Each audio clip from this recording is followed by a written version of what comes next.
they were, they feared him. Not because he had peace and strength. He had peace in faith. He brought the people back to where they should be in believing in God. So that's a real good thing. Some of the things he did that weren't so good, he made a marriage alliance with King Ahab. And we said, yeah, last week, and when you hear King Ahab, you're allowed to go boo, hiss. So he's really a bad king. So there's this marriage alliance.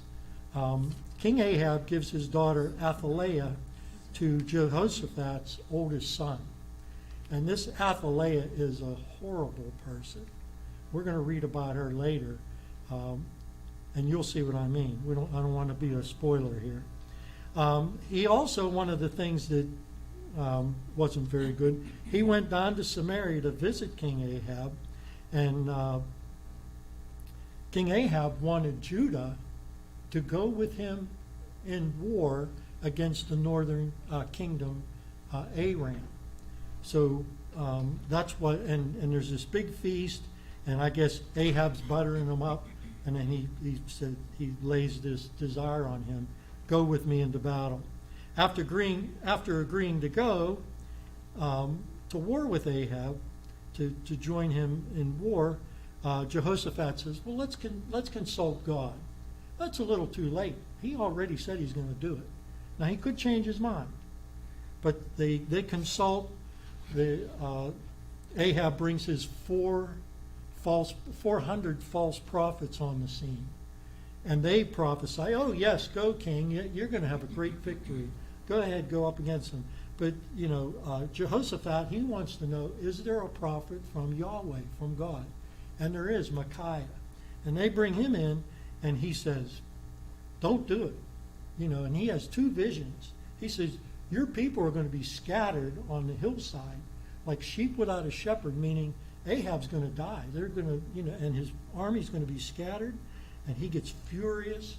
And then Micaiah has another vision, and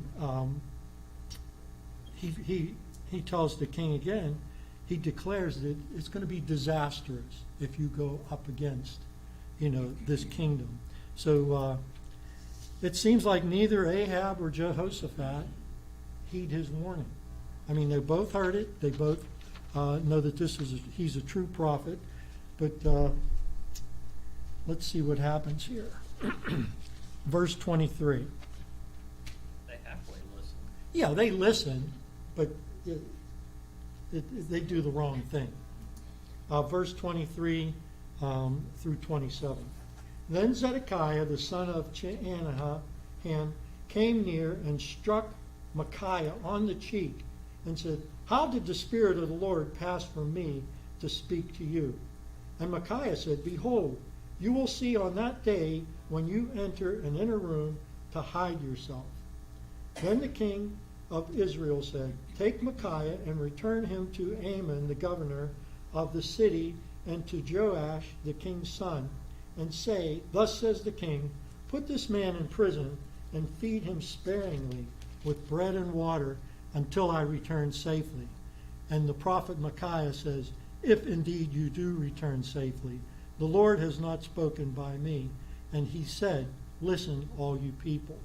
So here we see that to save face, this false prophet, Zedekiah, he strikes Micaiah on the face and says,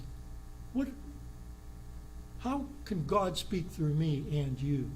And so what he's doing, he scoffingly asks this question, and it's to shed doubt on what the prophet of God is saying, hoping so that the people might ridicule him and that he would win the argument. And you see this a lot. When two people are opposed from each other, one of them's telling a lie, and it seems like people, they try to say certain things to get the opposition to go against him. But Micaiah is not intimidated. He comes back with the reply, on that day, and he's telling this to the head false prophet, on that day you will go into an inner chamber and hide yourself. So on the day Ahab dies, he's going to hide. because there's this wicked Queen Jezebel. Jason? Does it later say when he dies? In the battle. No, Zedekiah. I don't know. I think Not it in might this- be when Jehu takes over. Yeah, it could be later on. It could be later on. So he's gonna hide. So Ahab has the prophet return to his prison cell, and there it might say, in your translation, it might say he was fed with afflicted bread and water. Some might say sparingly. What did yours say, Carol? I just thought maybe they meant moldy. Yeah, could be moldy, rancid. I'm sure he wasn't treated very well in this prison. And then Micaiah parts and says something to effect, mark my words. So, all right, verses 28 and 29. So the king of Israel and Jehoshaphat, king of Judah, went up against Ramoth Gilead. The king of Israel said to Jehoshaphat, I will disguise myself and go into battle, but you put on your robes. So the king of Israel disguised himself, and they went into battle. Does anybody see anything wrong with this picture here? The guy that wants to go to war is going to disguise himself, and his newfound friend, Jehoshaphat, you put on your robes and go into battle, and what's going to happen, Jason? This reminds me of when Daffy Duck was pretending to be a superhero. Daffy And Porky Pig is a sidekick, and he names him Decoy. Decoy. Okay. Yeah, that's pretty good. So there's something very wrong with this picture. King Ahab, boo, hiss, he's a horrible person. And he's, anyhow. So to keep the prophecy of Micaiah from coming true, he's going to disguise himself. And hopefully, he thinks in doing this, I'll get through the battle. Maybe not King Jehoshaphat. So he's not worried about his newfound ally at all. 30 and through the rest of the chapter here. Now the king of Aram had commanded the captains of his chariots, saying, do not fight with small or great, but with the king of Israel alone. So he wants his whole army, all his chariots, to go after the king of Israel. So when the captains of the chariots saw Jehoshaphat, they said, it's the king of Israel. And they turned aside to fight against him. But Jehoshaphat cried out, and the Lord helped him, and God diverted them from him. When the captains of the chariots saw that it was not the king of Israel, they turned back from pursuing him. A certain man drew his bow at random and struck the king of Israel in the joint of his armor, so that he said to the driver of the chariot, turn around and take me out of the fight, for I am severely wounded. The battle raged that day, and the king of Israel propped himself up in the chariot in front of the Armenians until the evening, and at sunset he died. So Ben-Hadad, he commands his chariots to concentrate on the king of Israel. And naturally, they're going to go after Jehoshaphat. He's the guy with all the royal robes and probably generals surrounding him. So they go after him, but then they realize, Jehoshaphat cries out for help to God. And God diverts them from him. And they realize that, hey, we're going after the wrong guy. This is the king of Judah. It's not the king of Israel. So, but Ahab's plan could not stop the judgment of God. God had already said you were going to die. And so some soldier or some archer, he lets his arrow fly, and that arrow goes in the joint of his armor. It misses the plating or the rawhide, whatever it is, and strikes him and gives him a mortal wound. And Ahab, I could just see him riding around. It said the battle increased. He wanted to be taken out of the fight so they could maybe, tend to his wound. But they had to keep going around and around till the end of the day, and he died in his chariot. So that's wicked King Ahab and his demise. So, yes, Jason. There's really a lot of more interesting things about that, Mm-hmm. which is that Elijah had previously predicted that dogs would lick Oh, yeah. Ahab's blood by this pool, Mm-hmm. and but he was killed in that battle. And the way that got fulfilled is they brought the chariot back and they washed it there. Mm-hmm. And the blood, the dogs were came licking and the blood. licked the puddles. Yeah, so you have to go into Kings, I think, to get some of that. Yeah, it was had to do because he had killed Naboth. You have to blend the two books together to get all the whole story. But Tony? God had previously saved them by sending Micaiah to tell them it wasn't Oh, going to yeah. work, but neither one of them listened. Yeah, they had two opportunities to change their mind.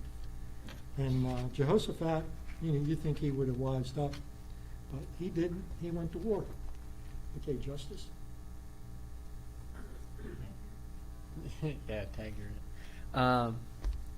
So if you're God at this point, you're probably not too happy with Jehoshaphat. He asked for a prophet from you. They brought the prophet in, and then he proceeds to ignore the prophet for whatever reason. Now, we've hinted at a couple times that Jehoshaphat's decision might be understandable. And these are a couple things that even Smith suggested. For one, because he rushed into it rashly and gave his word, he now has pressure to uphold that obligation. He may think that he's obligated to go into battle because of Ahab's hospitality.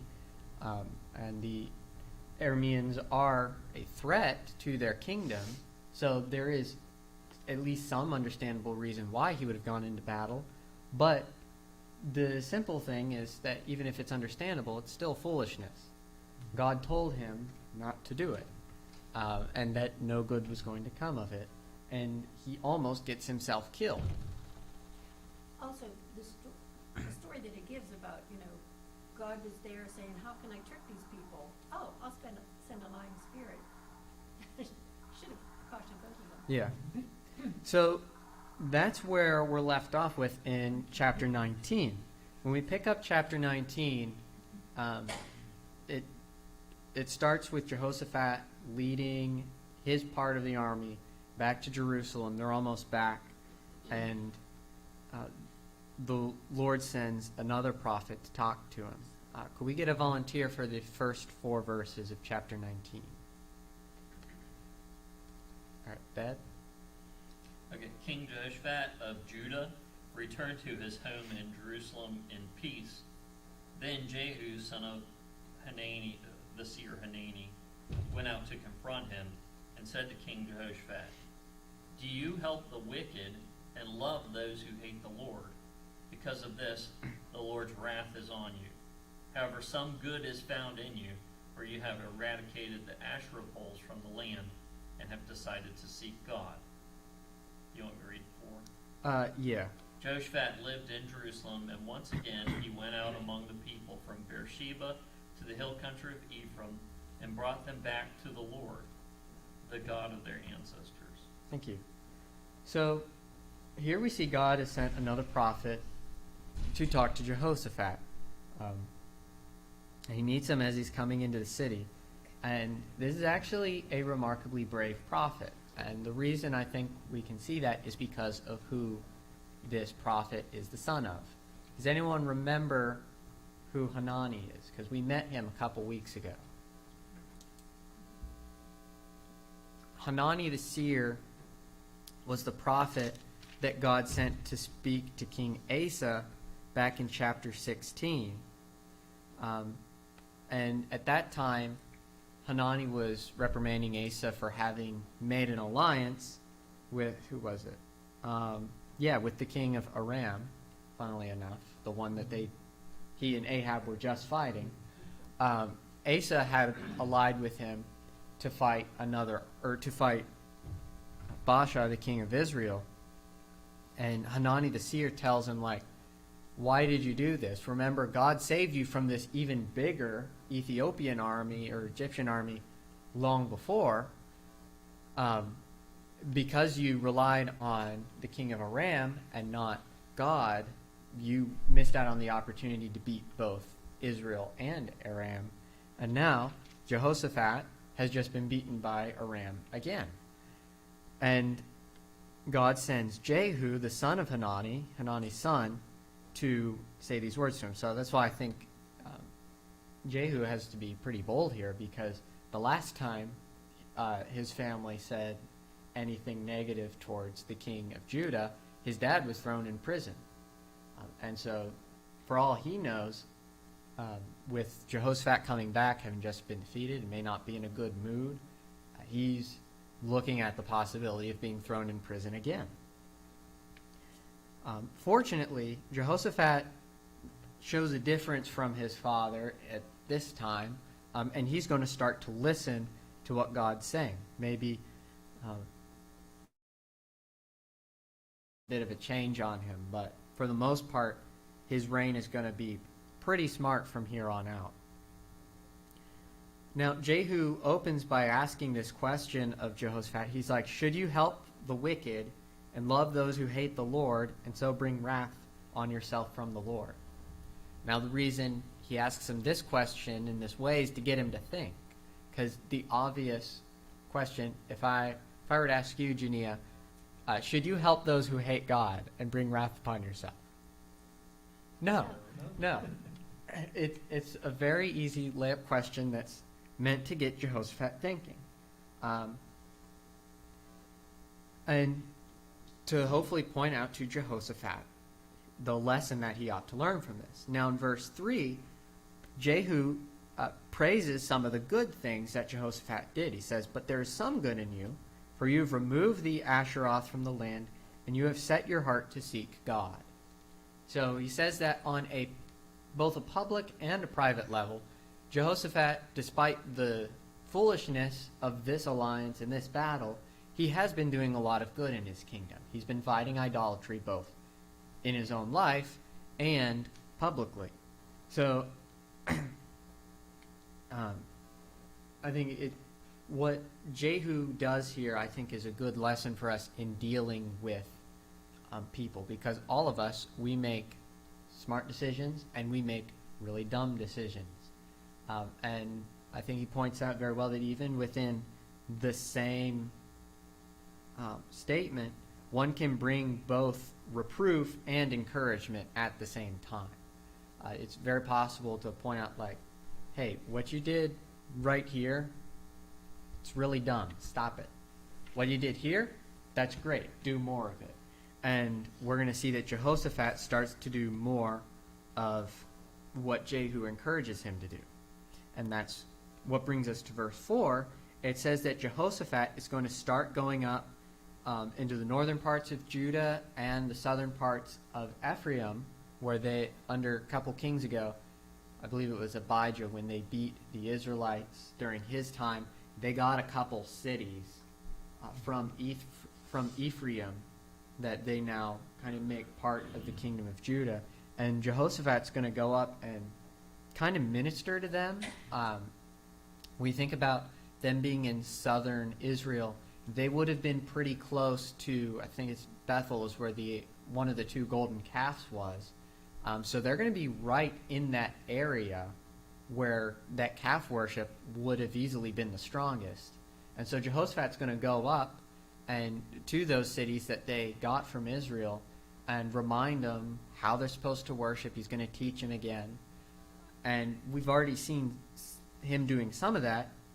If you remember back chapter 17, 2 weeks ago, Jehoshaphat had sent Levites throughout all of the Judean kingdom to teach the people about God's word. And so that's where we get to see our first glimpse of, like, okay, Jehoshaphat, he's kind of learned his lesson. And with the exception of one other short story we're told about, it does seem that he has learned his lesson.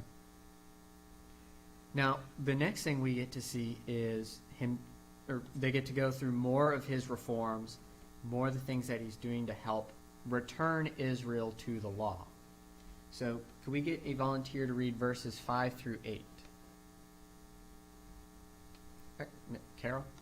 He appointed judges in the land in all the fortified cities of Judah, city by city. And he said to the judges, consider what you do, for you judge not for man, but for the Lord. He is with you in giving judgment. Now then, let the fear of the Lord be upon you. Be careful what you do, for there is no injustice with the Lord our God, or partiality in taking bribes. Moreover, in Jerusalem, Jehoshaphat appointed certain Levites and priests and heads of families of Israel to give judgment for the Lord and to decide disputed cases. They had their seat at Jerusalem. Thank you. So what Jehoshaphat's doing here is more restoration of the law. So he's already sent Levites out to help teach the people about the law, to help them make sure that it's like written on their hearts and their minds, as Moses talked about. Now he's copying Moses again. Way back during the time of the Exodus, before the Israelites had entered the Promised Land, there's a short passage, I believe it's in Exodus, where Moses has been listening. Like, he keeps taking every individual case, and it's just wearing him out. Because you think about the kinds of disagreements we have, how petty they can be. Everybody's taking those petty kinds of cases before Moses. So what his father-in-law suggests to him is, he's like, this isn't good that you're listening to every case yourself and you have like no energy or focus left to be able to lead. Start appointing elders among the different tribes so that they can hear most of these cases, and then only like the top few hardest cases are what are going to end up coming to you. And Jehoshaphat's doing this again, because in these ancient times the king is the final judge in his country. So he's now appointing smaller judges around to take most of these smaller cases. And you also get the impression, and we'll see why this is in a moment, that they do also have something of a teaching role. We'll read it in verses 9 to 11 in a bit, but it talks about how they're supposed to remind the people of the laws so they don't bring judgment on themselves. But Jehoshaphat gives like a judicial orientation here to these new judges. One of the most important things he's reminding them of is that you're judging not for man to be happy. You're judging so that God will be happy. You're judging so that justice is being done throughout the land. And again, this goes back to something written in the law. In Deuteronomy 16:19-20, it says, "You shall not distort justice, you shall not be partial, you shall not take a bribe, for a bribe blinds the eye of the wise and perverts the words of the righteous. Justice and only justice shall you pursue, that you may live and possess the land which the Lord your God is giving you." So in Deuteronomy, the Israelites were already told to do exactly what Jehoshaphat's having to remind these new judges of now. Like, be careful what, or again, I'll read from verse 7. Be careful what you do, for the Lord will have no part in unrighteousness or partiality or the taking of bribes. So just like in the law, Jehoshaphat's again setting up God as the gold standard for how a judge is supposed to behave. Righteous, not partiality. They're looking at what happened between the two people, what it is they did, not is one more beneficial to me, is one less beneficial to me, do I like this person more, do I like this person less, is this person my same political party, is this person not? None of that matters. What matters is what a person did and how that corresponds to the law. And another thing, most important, is no taking of bribes. We're blessed that even with some of the political issues the United States has right now, bribery is not a significant issue in our court system. That is something we take completely for granted. In some parts of the country, like Russia, for instance, both parties have to give the bribe a judge before the trial even begins because they don't pay their judges a whole lot. There are some parts of the world where it is considered just normal practice for both sides to pay the judge before the trial begins. Like, that is hard for us to wrap our minds around, that both sides would have to pay the judge for a fair trial to occur. And if you don't pay that bribe, then it's like automatically against you. So it's something we take really for granted in this country, is that we don't have a massive bribery problem. I hope I'm not jinxing us, but That we know of. yeah, that we know of. And one of the other important reasons that one of the other important things Jehoshaphat's reminding them of with telling them to fear the Lord is that they are accountable to God for their judgments. There's something James says, that teachers in the church, they're held to a higher account because they're given this greater responsibility. The same thing applies to judges, especially considering historically judges have often had a role in teaching the law as well. Back in the old days, before punishments and hangings, it was very common for judges to deliver a sermon before the execution or the punishment would occur. They also had a teaching role in making sure that people knew the law and they're accountable to God for their judgments, just like we are, even for whatever smaller decisions we make. Given that very often the freedom and life of people are in their hands, that just makes greater the weight of their decision. Now, the good news for any, in this case, Jewish judges, or for us Christian judges, is that God does give us wisdom when we ask Him. So there's really no excuse for, there isn't an excuse for judges to be making bad decisions.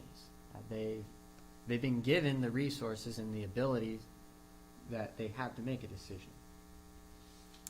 Now, we are given a small part of Jehoshaphat's speech to these judges, whether we want to look at this as like graduation speech.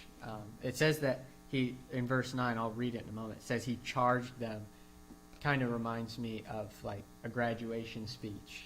He's like, all right, you guys have finished your training, you're about to go out and start judging the people. Here's some of these important things. Verse 9, then he charged them, saying, thus you shall do in the fear of the Lord, faithfully and wholeheartedly, whenever a dispute comes to you from your brethren who live in their cities, between blood and blood, between law and commandment, statutes and ordinances, you shall warn them, so they may not be guilty before the Lord, and wrath may not come on you and your brethren. Thus you shall do, and you will not be guilty. Behold, Amariah the chief priest will be over you in all that pertains to the Lord, and Zebediah the son of Ishmael, the ruler of the house of Judah, in all that pertains to the king. Also the Levites shall be officers before you. Act resolutely, and the Lord be with the upright. So, a couple things that we see Jehoshaphat do here. The first thing, when he says to fear the Lord faithfully and wholeheartedly, he's reminding them that this is something bigger than themselves. The pursuit of justice is something much bigger than any individual person. And I think, interestingly, the way that we kind of get the best sense of this is when you look at the architecture of our older court buildings. Has anyone ever been to Westmoreland County's courthouse? Like the actual old part that doesn't look like an office building.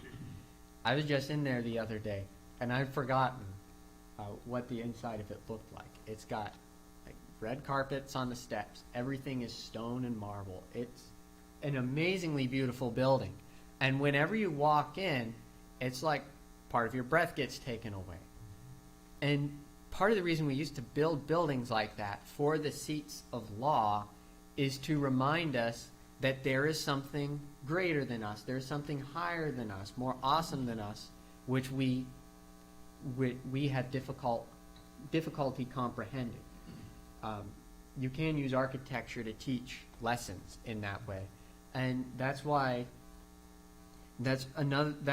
Jehoshaphat is doing here in a different way is to remind them that what you're doing, the administration of righteousness and justice in the land, is a job that God has given to you. It's a very important job for society to function correctly, for the people to be safe.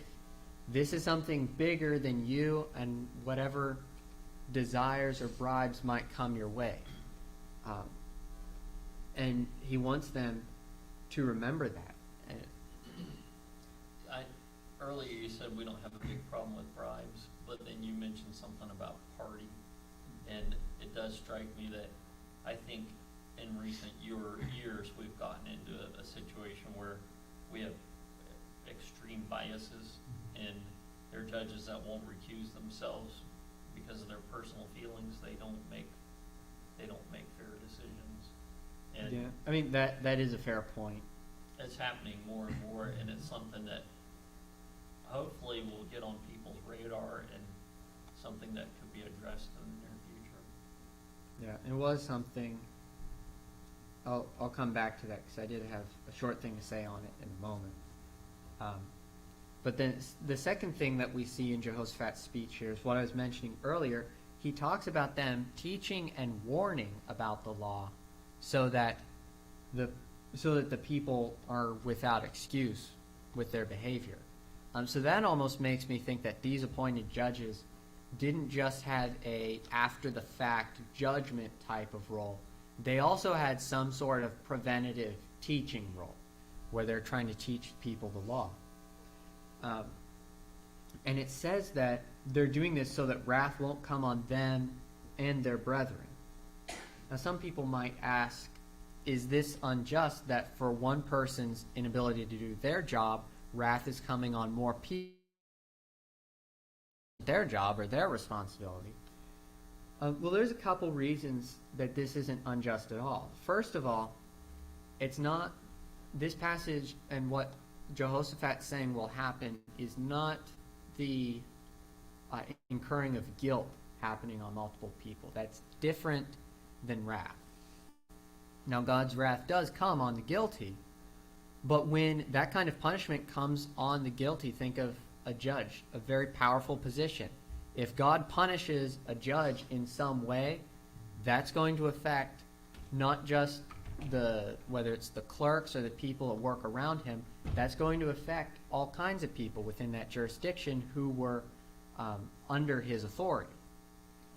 Later, when God sent the prophets and told them, here's the parts you're not following, it was usually like oppressing the orphan and widow, keeping people in slavery longer than they were allowed to, and just violating certain parts of the law. And it's not like everyone in the whole community couldn't look at that and see that they were doing wrong, and they just didn't do anything about it. They just let it go. And so when wrath comes on the whole nation, it's because they were all complicit in allowing it to happen. Yeah, and that is another way of looking at it, that usually when the country's leaders have a sin problem, it's not just that leader. It's usually a much broader sin issue throughout the rest of the society as well. So a couple ways to show that's not unjust at all. Now, and then the final thing we see here, and this is something that again shows us why it is problematic when we try to remove God from our legal system so much, is that our legal system, especially in this country, was based on the Bible. The most quoted book of the Bible by the American founders was the book of Deuteronomy. And when Moses is instituting the law, they relied on that heavily. Here we can see in verse 11 a kind of checks and balances system that Jehoshaphat's making them aware of, is that all these judges he's putting out, they kind of, first of all, we see an appeals court system. They appeal to two different people. If there's more of a religious dispute happening, it's going to go to the high priest. If there is more a civil dispute happening or a criminal dispute, that's going to go up to one of the officials in the king's palace, who he kind of sets up as like a minister of justice, if you will. And then from there, that might go to the king. All of these, however, he's constantly reminding them, are under God. God is the ultimate judge. He is the final judge. And they're going to be responsible to God for every decision that they make. That kind of checks and balances and accountability, those principles heavily informed what later happens with the U.S. Constitution. And as we try to completely divorce ourselves from anything religious in the legal realm, we're going to see the legal realm continue to break apart piece by piece, because it's like we're taking a machine that's plugged into a particular power source and has drawn its power from a particular source, and we're going to expect it to continue to run when we pull the plug on it. Like, that's just not going to happen.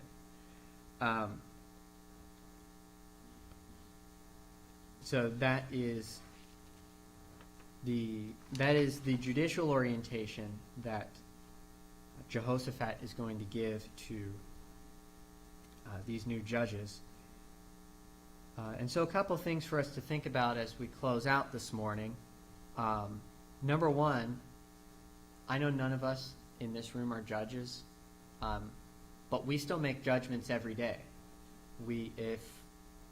For parents, they may decide between kids when they're disputing something.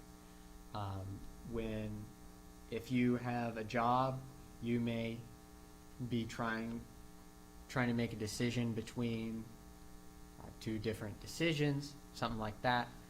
We make all kinds of judgments every day, and big or small, we're accountable to God for those judgments in the end. So we need to keep that in mind when we make decisions. Is this going to be honoring to God? Am I being fair and impartial in whatever this decision is?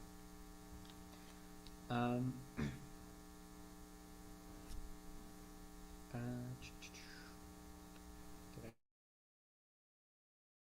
think that was the main takeaway from this section I wanted to get across. Are there any other final questions or comments before we close? If you're a Christian, if you're following God's law, if you have the fruit of the Spirit, you're going to be living your life in a way where you're not really going to need, in general, you won't need the judicial system. There's always accidents and things that happen, but God's word is preventative, so you don't have to be there. Generally speaking, the other thing is, they had a law that was a set thing. It didn't change over time. And I think that's one of our big problems, is that our law is vastly overcomplicated. And it's so big and so voluminous that a lot of people, they don't pay any attention to it, because it's like, how does this apply to me? They don't even know what it is. It used to be in American schools, it was required to teach morality. Mm-hmm. So we have zero moral education going on. And then we are shocked and surprised when people turn out the way they do. Yeah, and a lot of people forget this. Those of you who were at the like a month or so ago when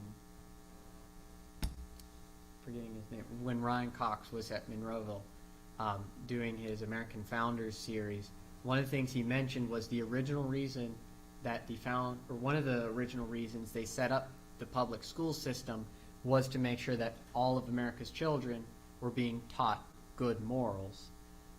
And you don't see any of that happen today. Not since the 1960s, at least. And we're much worse off because of it. Did you have something? And to add to what you just said, and so that they could read the Bible. So that Yeah. people could, they have access to God's word. They're not going to read it. It does no good. This king is very smart. He's setting up the judicial system, and he's giving the people a gift. Mm-hmm.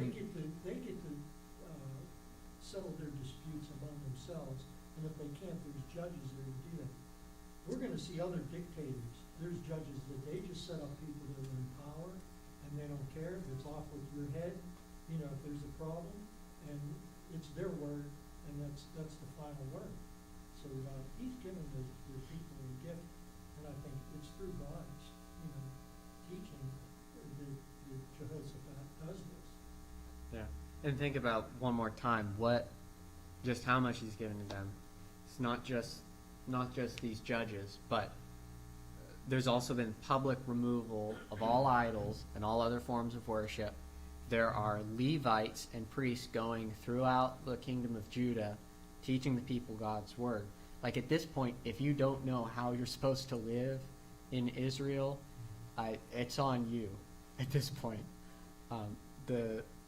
Both the king and the priests are doing everything they can to teach God's people. And I wish we'd see more of that in our leaders today. But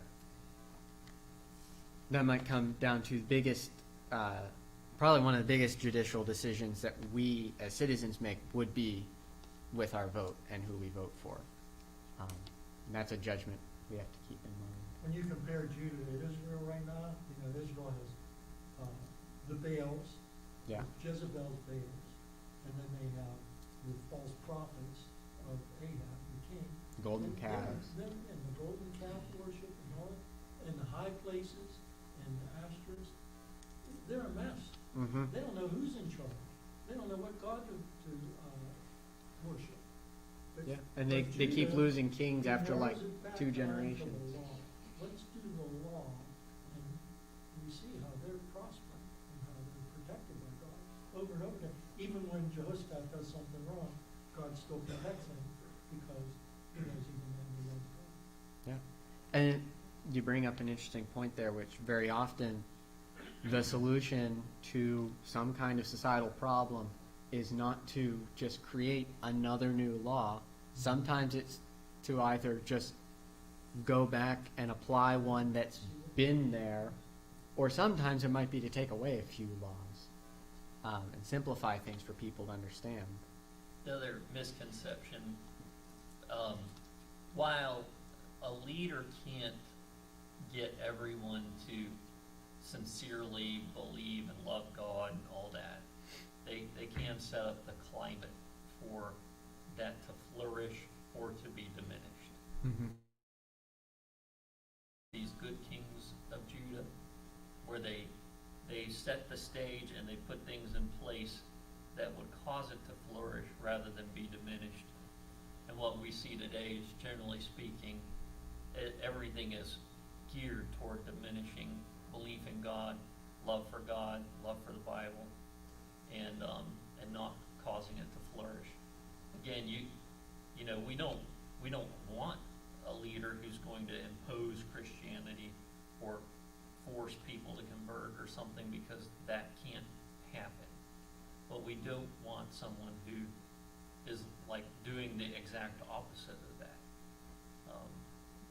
And that's kind of where we're at, and where Western society's been for quite a while now.